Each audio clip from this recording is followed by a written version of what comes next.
Black Wall Street. Sad to say, most people don't understand. And those who try to research it, they think it's a race riot. No, it was a massacre. You see, in North Tulsa, Greenwood District, the land in 1900s was considered worthless. And by the way, just so you know, we never called ourselves Black Wall Street. Someone else called us that. But we're going to rebuild Black Wall Street, and this time it can't be burned down. Because we're going to do it spiritually, socially, and digitally. It's not going to be one location. It's going to be across a geographic all over the world.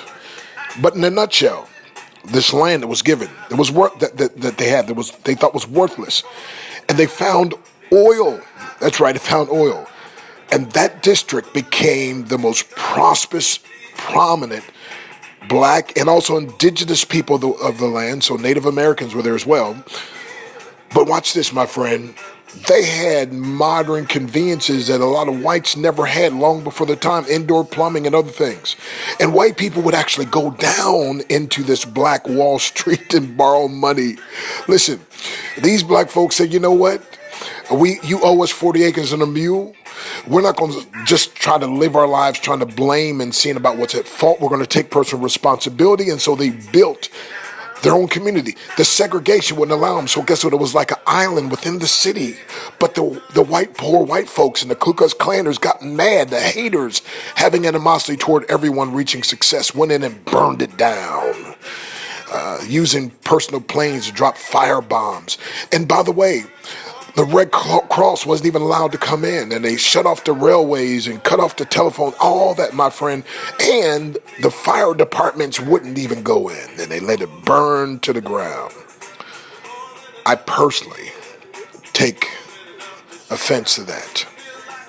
And I personally feel like, they want to rebuild.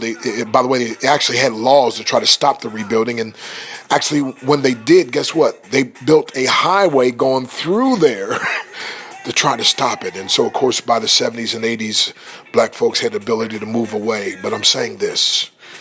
They want to, for the 100th anniversary, which would be 2021, to try to have 100 black businesses. Well, we don't need to be in that location, my friend. We need to do it where nobody can do or stop us. And the thing is, we're going to reach everybody, but I got a special burden for my people. So I've got programs that I work with, and I am dedicating part of my life to the rebuilding of Black America that can't be burned down. Their spiritual foundation, social, and digital. Would you like to be part of it, my friend? It's already begun. God bless you.